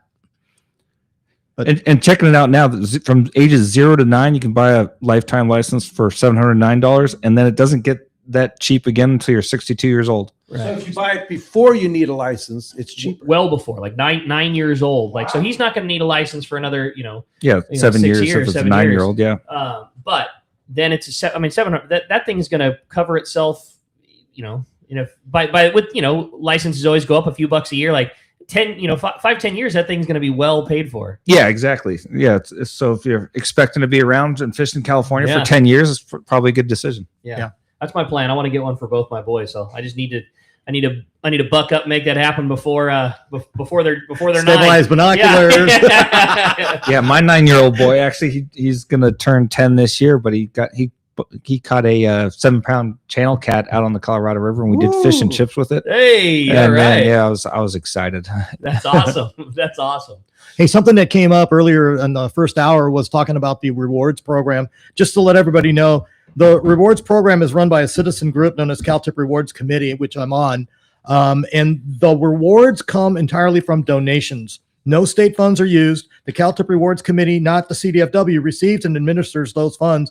Money not used for the payment of rewards goes towards furthering the CalTIP's educational program. So just so everybody knows that isn't state funds. That's not, your tax money going. It's other donations being used to pay those rewards. And on top of that, I really encourage everyone with a cell phone, whether it's an Android or iPhone, to access our California wildlife.ca.gov website and go to our CalTIP page, and you can download the free app for Tip 4-in-1. The links are there, so it's either for an Android or for an iPhone, or you can go to the Play Store. Then it's on the Play Store. Yeah, exactly. And then you can have that at your fingertips. You can also go to our webpage So it's a and separate report app online. Right. That's a separate app than the California Department of Fish and Wildlife. Correct. Yeah. Is there a link? If you go on the California Department of Fish and Wildlife app, is there a link to that? Go to our CalTIP page, and then absolutely. And it's on Play Store, so you can go any place that you normally download your apps and grab it. The nice part is as we change from people calling in to the more social media friendly type people automatically pull out their phones, they take pictures and they take video. Those things are important to the officers and the DA because you're already documenting a case. You're helping to provide information and documentation. So as we go forward, and do not ever approach people on this stuff, right? It's all anonymous. You're just documenting and you're reporting it. So if you have the app, you take a video, you take a picture, and you just upload it and say, this is where I'm at, and and boom, it's starting the case file. That's going to help everybody in the long run, because now you're building that case before the warden can get there and start the process. I think that's a good thing for people to hear too. And you touched on it earlier, Matt, was that it's ultra anonymous. Like not only is the person reporting kept anonymous, like you don't even have that person's information. Yes, it's encrypted. So when I get the information like through the Tip 411 app, in order for me to identify that person, I have to say, hey, a wildlife officer would like to contact you. Would you like to provide your phone number in addition to just communicating anonymously through the texting? Right. So you couldn't even call that guy who sent a text. You got to go back through the app and say, hey, if you want to pursue this further, we'd like to continue to investigate. If you're comfortable with it, exactly. I'll contact you. Yeah. And then if the case turns out to be a great case and the warden says, hey, I'd really like to, see if we can get that reporting party a reward, then I will go back through the app. Hey, we're interested in giving you a reward. Awesome. Will you please provide your information? And I've never had someone say no, because we've always kept their information anonymous. It's very important for us to protect that. Yeah. And then, usually they become a return, customer with regard to reporting crimes. That's funny. Yeah. That's cool. Well, I had a fun text come through. It says, good morning, guys. Curious how common it is for the Department of Fish and Wildlife to intermingle, let's say, fishing or be undercover on a party boat or out in the field to investigate specific illegal activity. That's from Mike and Rosemead. So what is a frequency question? I think, how often it happens, or does it happen, or is there funds for you guys to do that kind of stuff? Yeah. So it's over the years, I've been able to participate in, investigations like that. And, it usually comes up with, people saying, hey, something is wrong here. I'm on a boat and I just, things just aren't like, are they taking over limits? Are they hiding catch? Are they doing this? Are they doing that? And usually it comes together with some pretty good intel to begin with. And then, officers will decide, okay, now's probably a pretty good time to, book a trip and see exactly what's going on. And officers rely on their own observations, when it comes down to that. They get a report and then they go investigate. Cool. Well said. We just had an issue with our app. It was down for a few minutes. It's back up. Just so those of you, thank you guys for reporting the issues to us. But those of you that were listening on the app, you can go back and go ahead and listen on the app, because George fixed it. we got a good group of watchdog people that got our back out there. So thanks for all that. Yeah. Well, I wanted to throw one more out. Good morning. This was an interesting one, I thought. This is Dave from Marina Del Rey Anglers. He said, we were fishing the Malibu area and there was a lobster boat pulling his lobster traps. He offered to sell us a couple from the boat, but we did not have anybody on board that had a lobster card or a hoop net. Would we be in violation if we had purchased? Good question. Oh, that's a gray area. So what's super interesting is that person who's selling, does he have the commercial license to sell? Right. And so is he on is the catch legal? Yeah, right. And then if he has a commercial license to sell, is the transfer legal? And then if for some reason everything is legal up to a certain point, then it's a matter of, okay, if a game warden walks up to you now, do you have a receipt? Have you videotaped the legal transaction? Because there's going to be a lot of questions involved. That's a good question. So if you do, that's a good example. Because if you do that, because I believe it's legal for them to sell lobsters, like a commercial guy that has a commercial license, legal to sell that to an individual.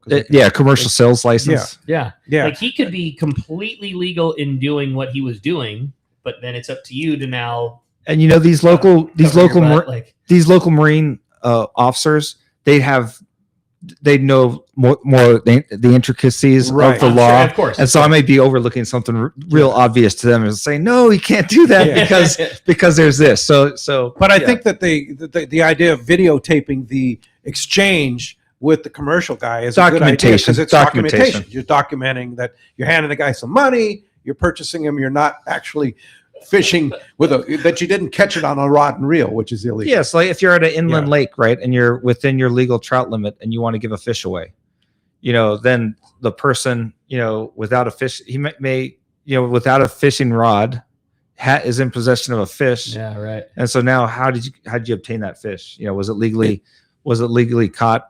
legally transferred? Did you pay for it? There's just a lot of gray. Lot of gray area. Now, okay, that brings up another. So, okay, you're on the Lynn Lake, you're fishing for trout, and a guy is watching you, and it's like, wow, good job on the trout. Here, you want one? Take one home for dinner. Is that illegal? Specific details are very, very important. Yeah. So if a person is legally catching fish, has not caught their over limit, can they give fish that they have legally caught away? And the answer is yes. Now, does the person who they're giving it to, do they have a means of take in their possession? Like, do they have a fishing rod, and were they fishing, and now they're in possession of a legal means to take and a fish? That's prima facie evidence that they caught that fish. So do they have a license? They have a license. So there's all kinds of. There's a lot of factors. Yeah, there's a lot of factors. Yeah. And details are very important. Yeah, for sure. I'm not trying to put you on the spot in the slightest. I love it. So don't worry about it. And you mentioned but I've always know. Obviously, you can't sell sport caught fish. Correct. But I have always heard that you can't barter either. Like, where's the grays in those? Like, hey man, I've got a freezer full of elk. I'd like to trade you some wahoo. How does the barter system play into fish that are taken legally? Yeah, you just can't, letter of the law. You just can't do it. Yeah. Yeah, That's not something you get to do. And the safest way. Smart. Totally. Yeah, when I'm done with this, gifts, that's legal. If you both are gifting separate transactions, because you can gift, right? Shake your head. Now we're getting the gray area. Leave it to Wayne. Bartering is the download key. the app and turn Wayne into right now. You can gift. Yeah. You can gift. You can't sell. You can't barter. But we're allowed to gift. So if Get you him. ever, He's if right you ever, next to you. Get him. Yeah. So don't use the term barter in front of the fish. Yeah, exactly.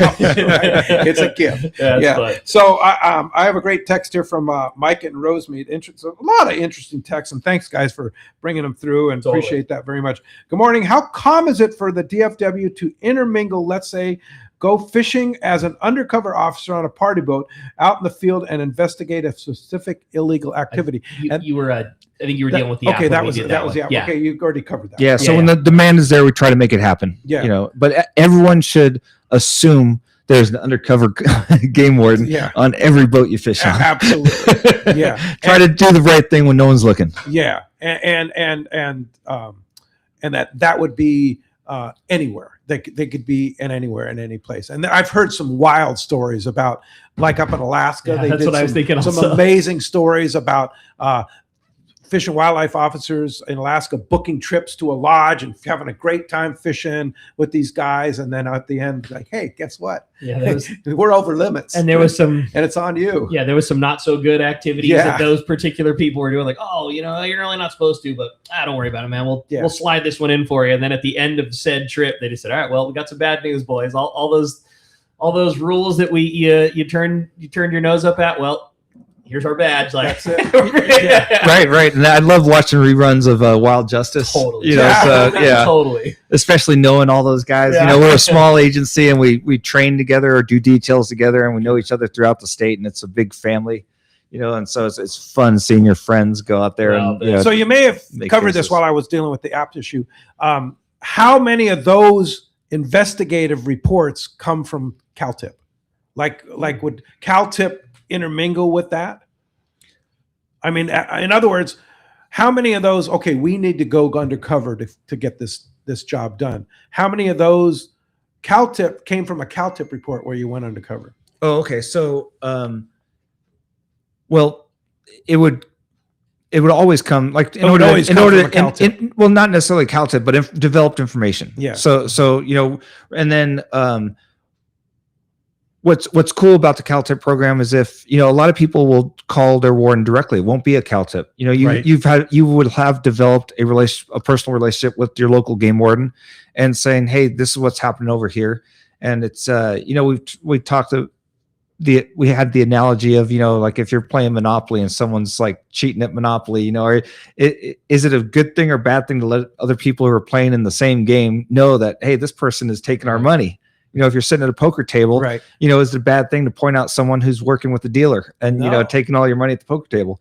Well, these people are taking our resources. So when you're fishing or you're hunting, and you have information that tells you basically, hey, people are cheating the system and taking resources away from all of us. Yeah, those are your fish. And so then it goes from that to people being concerned to pointing out that information to an officer who begins an investigation. And if that investigation leads to working themselves into a group, because we have specific, we have a special operations unit that do that in particular. So they work more serious, commercial cases, sales cases, and interstate cases and stuff like that. So we have wildlife trafficking unit, and we have restricted species units, and so we have details like any other police agency would. Sure.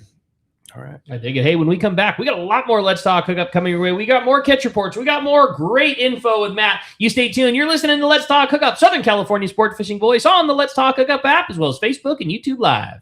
The San Diego Rodeo is happening soon at Petco Park, and your San Diego County Ford dealer can get you there as the official truck. Take a test drive at your local San Diego County Ford dealer and get 2 complimentary tickets to the San Diego Rodeo that's happening January 16th through the 18th. It's only while supplies last, and the tickets are going fast. Don't miss out. Be sure to visit buyfordnow.com to find your local participating Ford dealer to take your test drive today. It's time for the Power Pro 30-second seminar. I like catching big fish, and I like smaller reels too. How do I make sure that I have the capacity to land the big one? I fill my reels with Power Pro Max Quattro. It's 25% thinner than standard Power Pro, so you get more line on that small reel. Power Pro has a complete series of highly effective lines, including the brand new Power Pro Depth Hunter Offshore with different colors every 100 feet. Perfect for flatfall fishing. Want to learn more? Check powerpro.com. Time to talk about great gear from Shimano. And Bonita, what are you going to take out there? Tranks 400. Tranks 400. Tranks 400, I like it. Or, I hate saying this, Saragossa, like 6,000 spinning reel, something like that. You got a new angler. We've been talking about getting people into doing this Bonita thing that haven't done it before. Take a nice saltwater spinning reel, maybe a bait runner, 4,000 or 6,000, something like that. You cast a Colt Sniper a mile, put it in a kid's hands, have them turn the handle. One's going to climb on. I'm fishing a Tranks 400. I'm putting a 6,000 size spinning reel into Wyatt's hands. Yeah, that's a great idea. Perfect thing, especially this for a novice or even an experienced angler. Totally. Cast a Colt Sniper out there or live bait. Saragossa. Catch your dinner with the spinner. There you go. Check it out, the Saragossa line, and all the spinning reels from Shimano. The best there are. No doubt about it. This is Bill Varney with the 2026 CCA Sport Fishing Calendar, and I'd like to thank our advertisers, sponsors, and customers for their support. The calendar provides much-needed funding and highlights CCA's fight to protect marine habitat and your right to fish. If you need a tight calendar to plan your fishing trips, you'll find them at most tackle shops, landings, and online at surffishtackle.com. Thank you again for joining, volunteering, and supporting CCA California. Fertilizer. Welcome back to Let's Talk Hookup. Having a great time here this morning. So much, the texts are really flowing in, have really poured in the second hour. I think, hearing all of Matt's stories and, all this has just really sparked people's interest, because we had a lot of texts come through the first hour. The second hour, just wild. It's been really fun. Yeah, for sure. A lot of good stuff. Now, there was one interesting aspect you were just talking about, growing marijuana in the field, right? Yeah, so it was interesting. For a couple of years when I was early on in maybe 2005, 2006, I was attached to the California Department of Justice and with the campaign against marijuana planting. And we'd fly into marijuana grows into the national forest and whatnot. And it blew my mind in the down here in Southern California near Banning and Beaumont, near the San Jacinto Mountains and the San Antonio Mountains, that up to 50% of the creeks had illegal marijuana grows on them. And the cleanup creeks. Yeah. They would pool up the creeks. They would put tarps in there and create pools, and then they would have their marijuana grows, and they'd have their black hoses that the water would, gravity feed. Though transfer the water through gravity to the grows, and thousands of plants at a time. And it blew my mind that over 50% had of these creeks in our national forest had either an old grow or a fresh grow or an active grow in it. And the cleanups for that, the dangerous pesticides used that are transferred across national borders, and the cleanup was when we're talking pollution, now that's what I think of. I think of our creeks being polluted in the national forest because of illegal marijuana grows. And these are happening on public land, like they're public land. Absolutely. What a trip! Yeah, throughout the state, super deep into somewhere, and wow, that's crazy. And so it's great to get a tip 411 or a Cal tip that is reporting GPS units of a hunter in the field that says, "Hey, I'm out here trying to find a deer, and I just stumbled across this." Yeah, with active water and a hose, and I'm backing out, but here are the GPS coordinates where I found it. Sure. And then we have investigators and wildlife officers go in there, and they do their thing. They go in there, they do a raid on the grow, they arrest the occupants who are usually armed and have usually poached animals in order to survive out there, or killed them with their pesticides in order to protect their crops. Right. And then but the cleanup is massive. So several helicopter hauls of not only the marijuana, but the hose, the pesticides, the garbage that's accumulated over years out there. And so thank you to all those hunters out there and all those fishermen who are out in the national forest who report those things. Observe something, say something, and we'll figure it out. So even though marijuana is legal in California, there's still a lot of that going on. Oh yeah, no, the black market for marijuana is still very alive and active. Yeah. Yeah. Well, that's interesting. I never even thought that would fall into the auspices of CalTip, but very important stuff because they're robbing our resources by polluting streams, taking damming game. streams. Well, they're hurting the habitat too. So when they have to remove all of that, then you have to do the restoration of the habitat. They've also polluted the water, which hurt all of our wildlife that's in that water, and then that whole ecosystem's now compromised. So there's a lot of downstream effects of this cannabis growing that people aren't realizing, and enhanced long-term effects in some cases. Yeah, there it is. Hey, I had a good text come through. It was from Paul. He said, curious how responsive wardens are to calls from from calls to fishing and hunting harassment. Happened to me a couple of times while out in the field. I know that there's a lot of activities that the wardens have to deal with. Just curious how that ranks. That's from Paul in Hesperia. It's up there. It's like personally, I enjoy investigating those cases. It's a misdemeanor to harass someone fishing or hunting in the field, and I like to get to the bottom of that as soon as possible. I know the wardens in the field also have a interest in it as well, and so usually I would say that we take those calls, especially if it's ongoing and active, like it is happening in the moment. We try to make that a priority. When it comes to our mission statement, we make pollution and public safety a priority, and that's up there.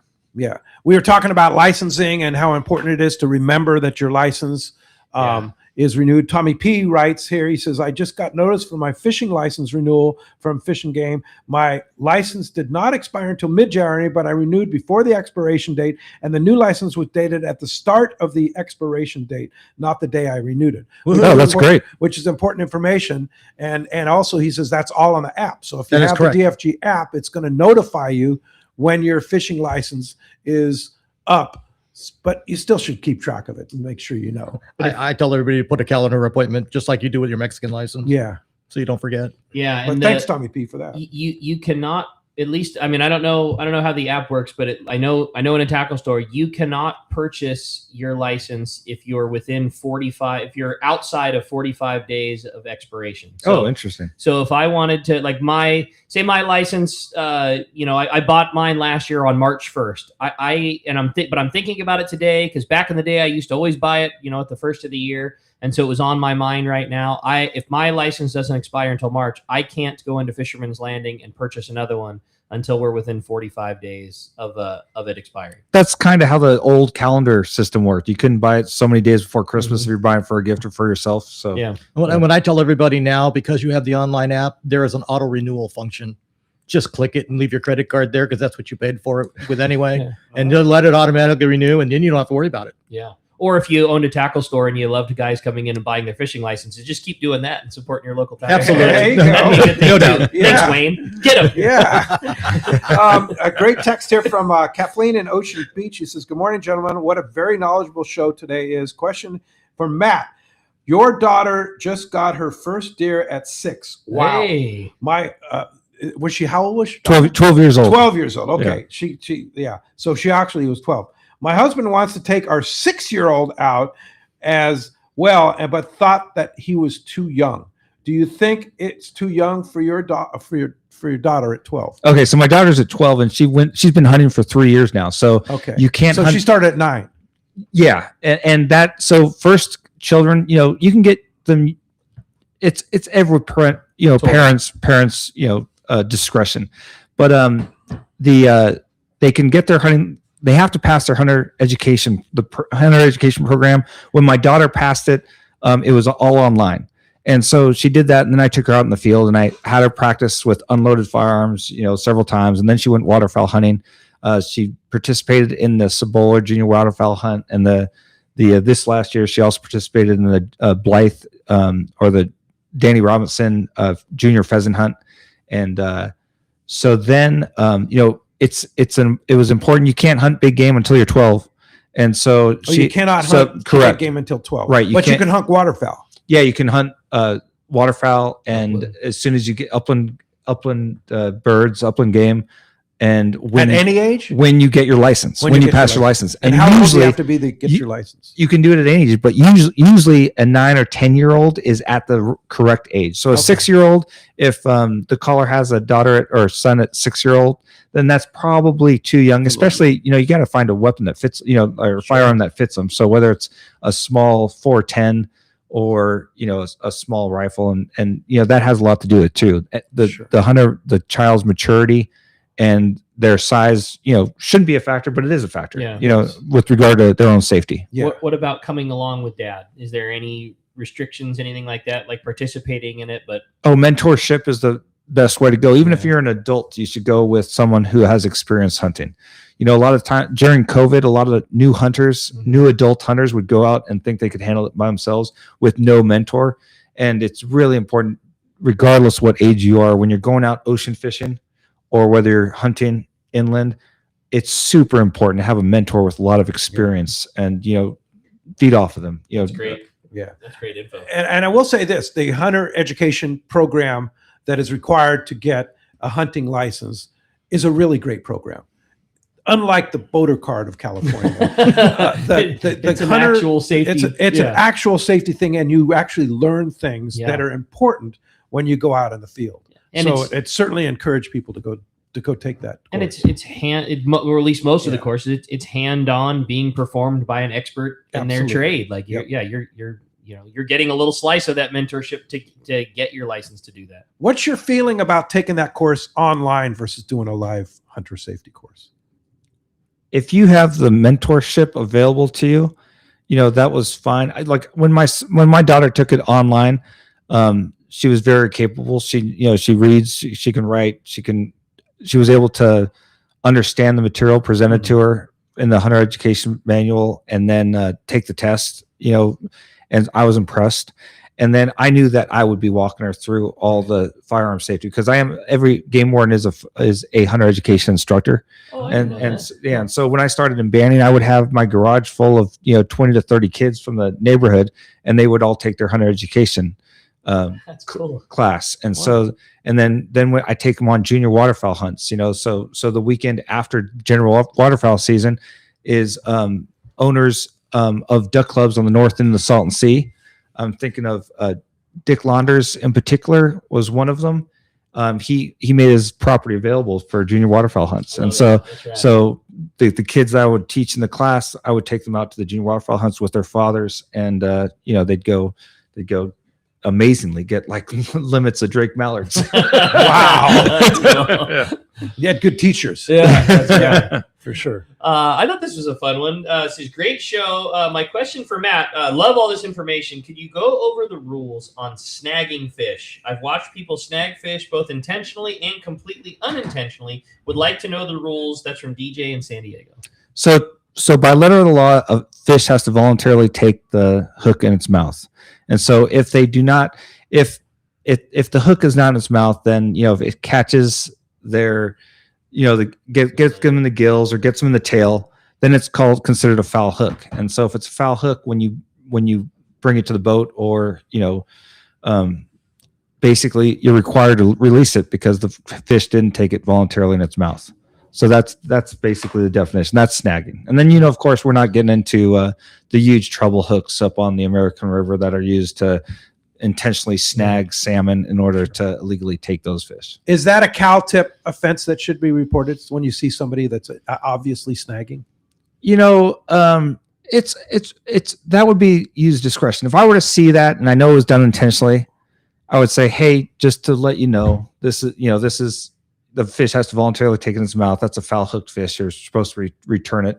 Maybe, if they seem like an amiable person, if they're approachable. Yes. And then, of course, if you feel like they're doing it intentional, then yeah, absolutely. Yes. Text the tip for one line, or the online or the phone app, or you can, call the hotline. Okay.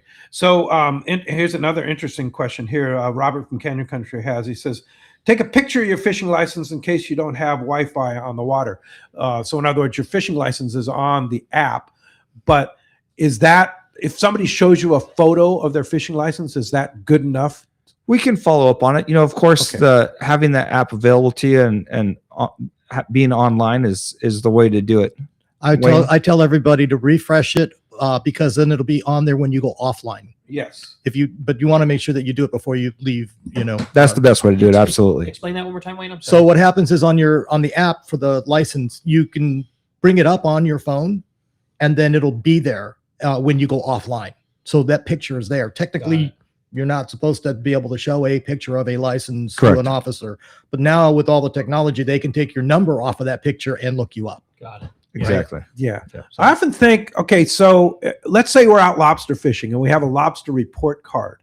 Is that sufficient? Because you have a fishing license if you have a lobster report card, but you probably would still need to show your fishing license too. Right. Yeah. You're required by law to have both. I can answer you why it wouldn't, because we've had plenty of people, guests from out of town, whatever the scenario might be, come lobster fishing for the night.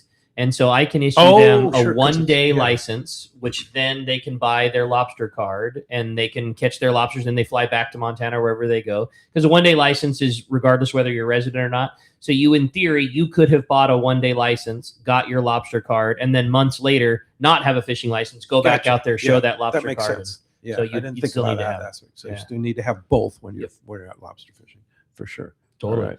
I had another fun one. It says, Matt, question for you. This is a great show, and thank you so much for taking the time to inform all of us anglers. We really appreciate everything you're doing. Can you tell me if you happen to know, how are Pismo clams doing? I've seen short clams being used as surf fishing bait. I've seen people ignore the laws of take and limits. I was curious if you could give me your thoughts on clams and clamming. Lieutenant Matt Gill is the lieutenant up there in San Luis Obispo, and those are when it is Pismo clam cow tipping season. When they're calling, when they're reporting the people violating those laws and taking the clams up there, it is like off the charts. So those calls keep coming in, and those wardens keep busy. And so, so I can't tell you specifically what's going on with that situation right now. I don't think I've seen a Pismo clam cow tip or tip 4-in-1 for at least a week now. But when they start coming in, it is nonstop, and wardens work really hard up there. Yeah, really. And so we've given a lot of Cal Tip rewards. We've given a few Cal Tip rewards that I can think of to the locals up there who want to protect their resource. Yeah. So they see some violation, and I think cases have been made where the clams have been hidden in folding chair bags and in umbrellas. And is it usually in coolers? Over limit violations or short limit violations? Both undersize and over limits. Well, the department even reported back out on October 29th of last year that there was a law enforcement seized 178 undersized Pismo clams from 4 individuals. Wow. So that was a case that happened last year that they prosecute And it. Pismos are, I mean, sometimes when it's on, and you can get your limit like in minutes, right? Correct. So it's easy temptation for people to take over limits. So don't do it. It's something you got to do a little bit too, because I Yeah. wanted to go clamming with the boys a while ago when we had a big negative tide a while ago, and it would surprise. Now, granted, it was my fault for oh my God, we got really low tides. I should try to go tomorrow. It is not the easiest thing to find appropriate clam gauge and things because I didn't have any of that. Like, it's not the easiest thing to find. Like, I'm sure it does exist, but I'm in that business and know a bunch of my buds that all have tackle stores. Also, I called everybody. I couldn't find a clam gauge. So you have to have a clam gauge like a lobster Just like gauge? you got to be able to measure legal size. Some way to measure your Yeah. I mean, they sell it. I mean, I have them now. You know what I mean? Like I've found them, ordered them, bought them, that kind of stuff. But yeah, you got to have the stuff to do it with the appropriate equipment. And just to report like the important information. So where are the people located? Like what sometimes it's a pier they're next to, or what are they wearing? How many people are in the group? What's their camp setup like? Do they have coolers? Do they have an umbrella? Or are they going back to a vehicle? If you could report all that information and have a warden show up within 20 minutes and contact that group under committing doing the same activity that you're observing, then that always works out great. That helps. That's cool. Hey, when we come back, we're going to find out what lucky angler out there's got themselves that trip on the Mission Bell. More Let's Talk Hookup coming your way in the Let's Talk Hookup app, as well as Facebook and YouTube Live.